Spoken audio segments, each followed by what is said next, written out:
What up guys, it's Coach Mike here, and in this video I'm going to take you through my pre-workout routine. I'm going to show you around my home gym and the equipment that I use to train myself and clients. And lastly, I'm going to take you through a full body program and why I think it's better than a body part split for most people. This is my pre-workout routine. I'm going to have my creatine monohydrate. I just started taking creatine again. Everyone hypes it up like it's the best thing in the world. I did it for 3 months, really didn't notice any difference. Just thought I'd give it a second chance to see if it really works. So I'm gonna take my creatine 30 minutes before my training. The directions to mix 3 grams, approximately 2 level scoops in water. The thing is, the thing didn't come with a leveled scoop, so that's why I'm using a teaspoon. This is roughly 3 to 4 grams. Mix it around. And this is my pre-workout. I also train fasted, guys. So I don't, I had a big dinner last night. A huge mango for dessert as well. I've trained fast for a couple of years now, and I actually enjoy it. You know, some people say it's not optimal, it's not the best thing for you, you should, carb up and all this bullshit, but how do you feel, right? Base it on how you feel. And I feel pretty good training fast. I also love eating after I train. So famine to feast, getting through a grueling workout and then carving up and hitting your protein post-workout after fasting is a great feeling. So give it a go, guys. See how you feel. Creatine's done. Time to make my morning coffee. I just started drinking coffee maybe a year ago. So I used to drink a shit ton of energy drinks pre-workout, and I was overdoing it. I was having maybe 2 Monster energy drinks a day, and I did that consistently for about a year. It fucked up my skin. I don't know if you can see that. Made my psoriasis flare up really bad. So I've been I cut them off completely, and I switched to just coffee now. So I have a black coffee a day. Pre-workout, I'll have about 4 shots of coffee, and this is all the buzz or the caffeine that I need.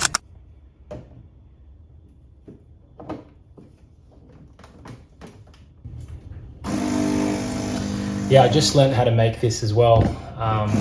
My girlfriend taught me how to do this, and now I feel like I'm a barista. So, 2 shots. Straight in. Cold ass water. Make sure I'm getting every drop as well. Need all the caffeine I can get. A couple of ice cubes and we're golden.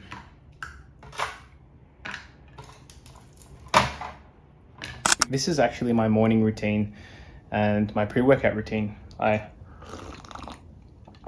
make a black coffee, and I play a game of solitaire. So not only do I like to break a physical sweat, I like to break a mental sweat too. Are you reading the dictionary? Oh, you caught me. I like to break a mental sweat too. Fuck me. This is a hard fucking game. That's why I love this, man. It's gets you thinking. You really do break a mental sweat.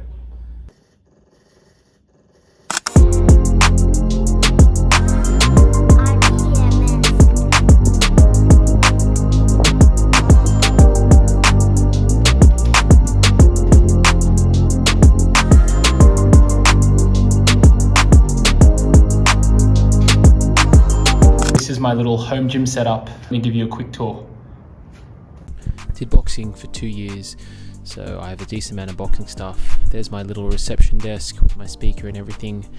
The dumbbells go up to 25 kilos, skipping ropes, an adjustable half squat rack with a barbell and plates that go up to 177. This is my Resident Huntsman Spider, beautiful paint job that Hannah and I did. Adjustable bench, some kettlebells, more boxing stuff, dip bars, and that's pretty much everything I have in my home gym. The perks of having your own home gym: I can wear whatever the fuck I want. I'm in Crocs. We usually go barefoot, sometimes shirtless on a hot day. Maybe you'll see that a bit later. I can listen to whatever I want, and obviously this space is mine. I don't need to share equipment. I don't have a gym membership anymore, and I just fully train myself and my clients in this home gym. And this is all you need, guys, for a good workout. Barbells, dumbbells, bench, space. That is it.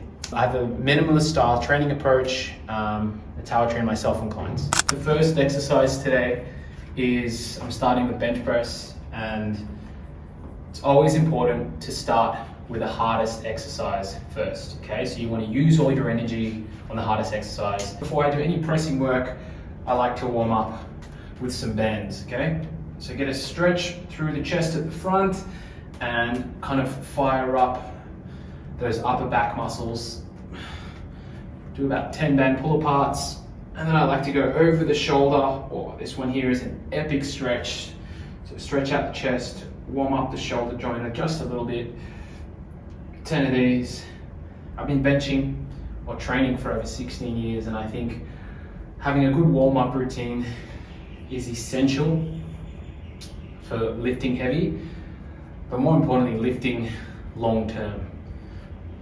So I'm thankful that I've never really been injured in the whole 16 years I've been training. I think it's obviously because I always warm up and follow a good program, which is very important. First exercise of the day, guys, is barbell bench press, and these are my warm-ups. So I'm going to do 10 reps of just the empty bar. This is my deload week, by the way, so I'm deloading, and I might do a video specifically on deloading another time. Think of it as an active recovery week. Realistically, you can't push yourself every single week, and it's smart to avoid overtraining, avoid injury, to allow maximum recovery, to program deload weeks. Occasionally, I deload every 4 to 6 weeks, and a good time to do it is when you go into a new phase of training. And again, periodization and structuring your workouts, that could be another video. I won't go into it too much today. Second warm-up set, 5 reps.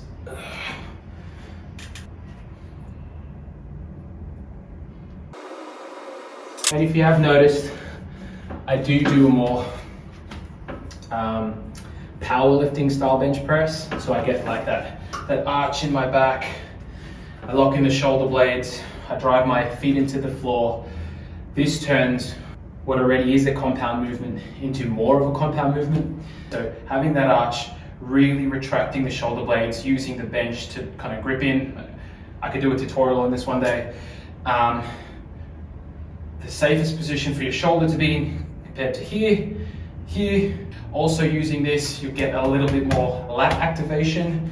With my foot position, using a little bit of leg drive, I'll get a bit of glutes in there as well. So yes, you're still gonna hit the chest hard, but you're gonna turn it overall into a safer, but an even bigger compound movement and recruit more muscles in it. This is great if you wanna lift heavy ass weights, okay? I switched from a typical kind of bodybuilding bench press to a powerlifting style bench press years ago. And I think, again, along with my good routine and warm-ups and all that, switching to this, thankfully I've never had any chest pain or chest tears or any injuries.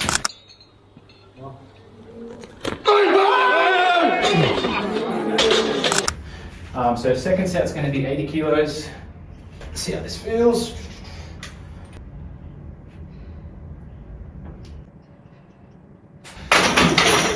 Felt good, felt easy. I'll probably go up to 90, then 100 would be my working set.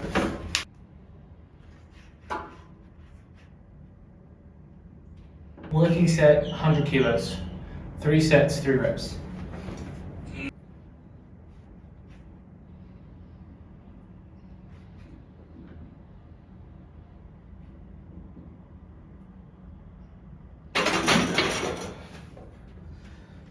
For a body part split, you'll train chest, once a week, and then you'll have, 5 to 6 days before you hit it again.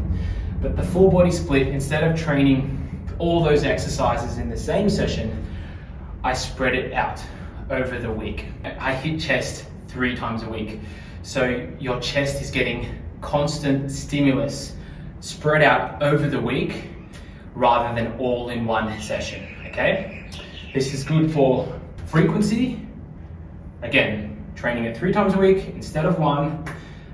2, quality reps. So, you know, by the 2nd, 3rd, 4th exercise of chest, the quality is going to plummet. So here, every time I train chest in my full body sessions, my chest is fairly fresh. I just like it. You know, I didn't really like being in the gym 5-6 days a week. It's just, you know, I'm getting older. I got shit to do. I got other things, other priorities. So the gym is very important, and it'll always be a part of my life, but it doesn't have to consume my life. If you're a busy individual, you can only get to the gym 2-3 times a week. Fuck the bro split.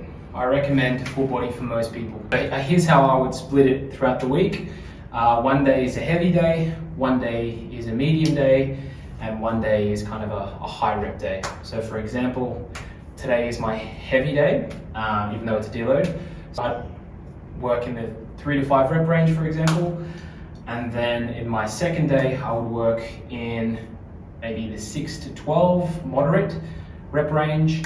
And then on my third day of chest, I'll do like a lighter exercise where I hit it for 12 all the way up to 30 reps. I hit every single major muscle group multiple times a week, rather than training legs one day and then resting an entire week. There's legs in every session, there's chest in every session, there's back in every session, and for the aesthetics, there's a bit of arms in every session. So I love it. Set 2, 100 kilos, 3 reps.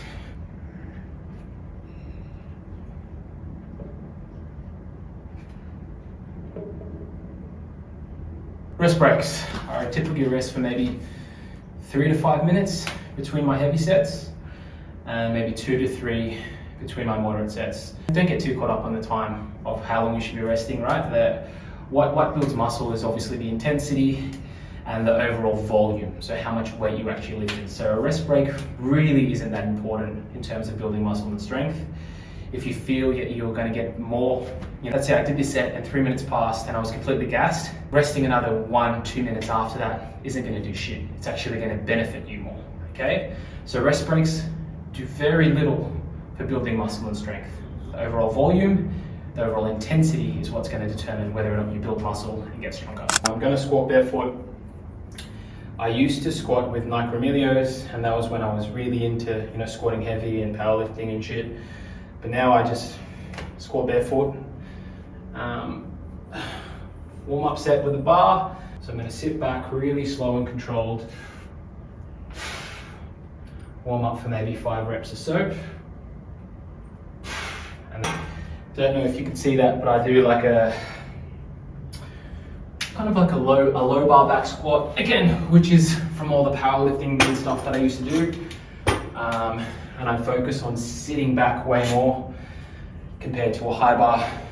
Typically is the powerlifting stance focuses on sitting back more, so you're going to engage more glutes and hamstrings compared to the high bar, which you've got more of a vertical torso, more knee progression over the toe, so you'll get a lot more quads. Second warm-up set.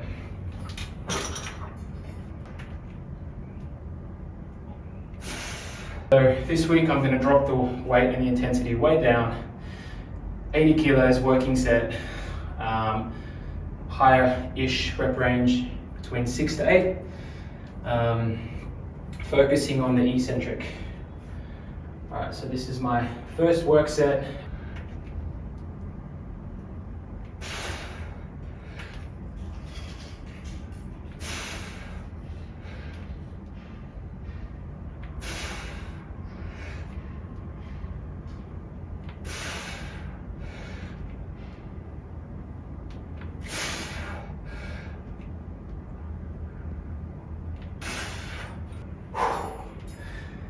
There's that old saying, never let your bench press be heavier than your squat.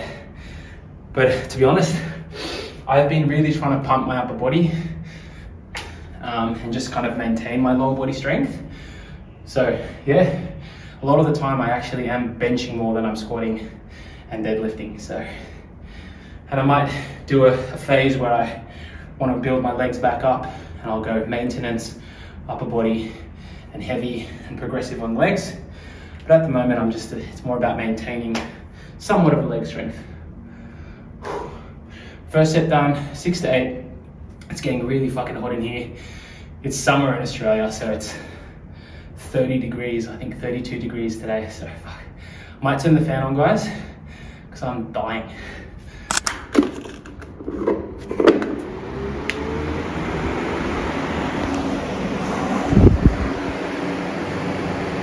Feels so good.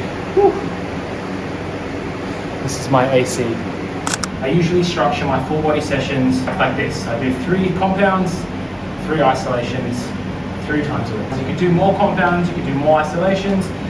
Some days I do, but on today's specific session, it's just 3 compounds, 3 isolations. Compound number 2 is the barbell bent over row.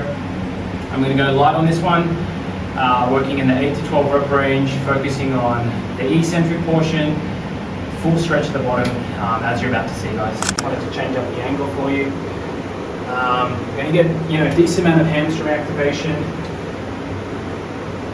Really important part of this exercise and most exercises, most pulling exercises, is that full stretch at the bottom. So I'm really going to get full extension of my elbows on the way down, and then come up for that really big tight squeeze at the top, guys. So I'm going to only go 60 kilos because it is a deload week, and I'm going to go for 10 to 12 reps.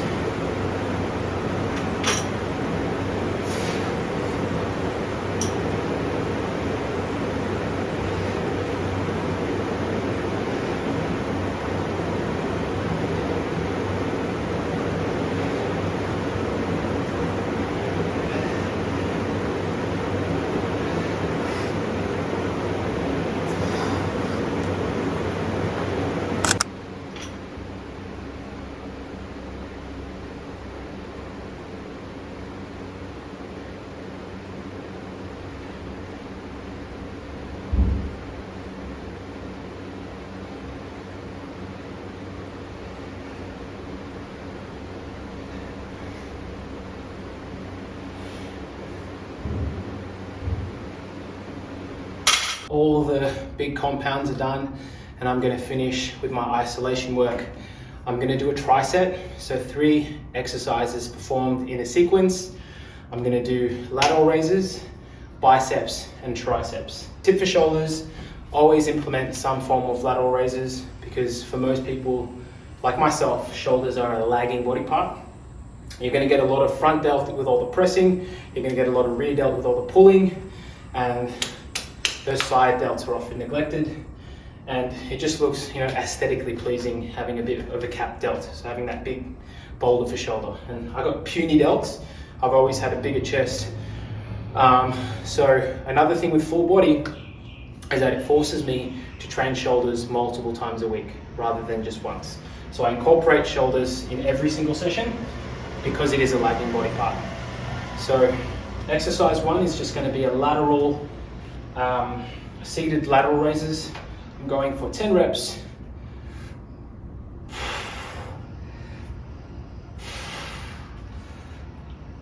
I'm going to bring that chest up nice and high. Go down with a bit of control. Seated's a little bit harder than standing, but again, I'm not going heavy. It's not lateral raises, especially. It's not really one you should go too heavy in. Okay, it's always better to lift with control than using swing and momentum. And lateral raises are a very humbling exercise. Doesn't matter how long you've been training, that exercise is always going to humble you. Then I'm going to superset into biceps, barely moving, seated bicep curls, 10 to 12.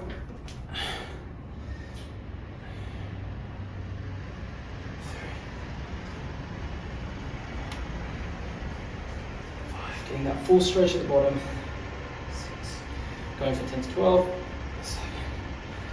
Again, it's a deload week. I normally go 12s to 15s. Today I'm going to 10s, just keeping it light. This is just a bit of fun. active recovery.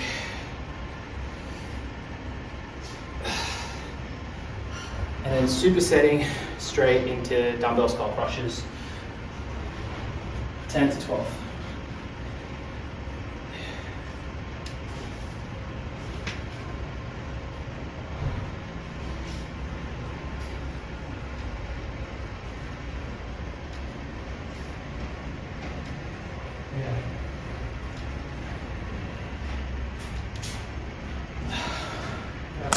Two sets of this, guys, and that is my full body session done.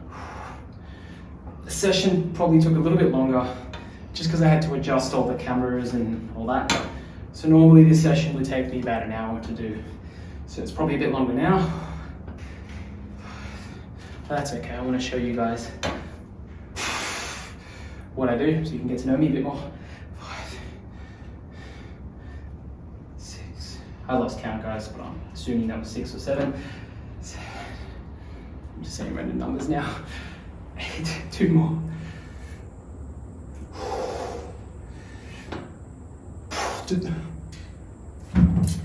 Don't count the reps, make the reps count. Let's see if this angle's a little bit better as well.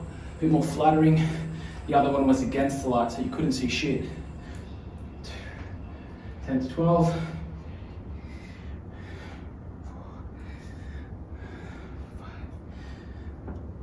6. Biceps, man, they burns. I would say out of every single exercise, I feel this one the most. You can really feel that mind muscle connection with biceps, honestly. And frick. Last exercise, I'm actually excited to finish, guys. It's freaking hot in here. I turned the fan off just so you could hear me a bit better. Last set of 12 for these skull crushers. Hot 10.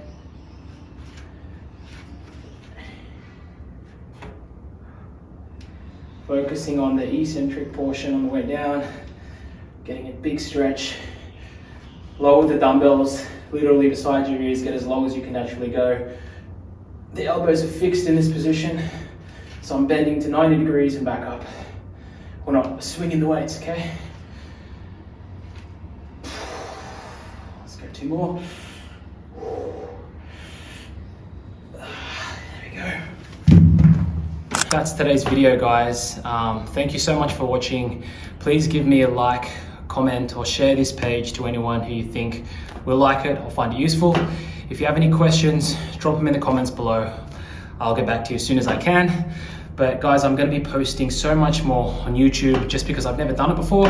And to be honest, I want to, help as many people as possible. My belief is that, people shouldn't struggle getting in shape, losing weight. This knowledge should be accessible to everyone. And my dream one day is that it's normal, okay? It's normal that everyone is fit, strong, and healthy. And if you believe in my message, give me a like and follow.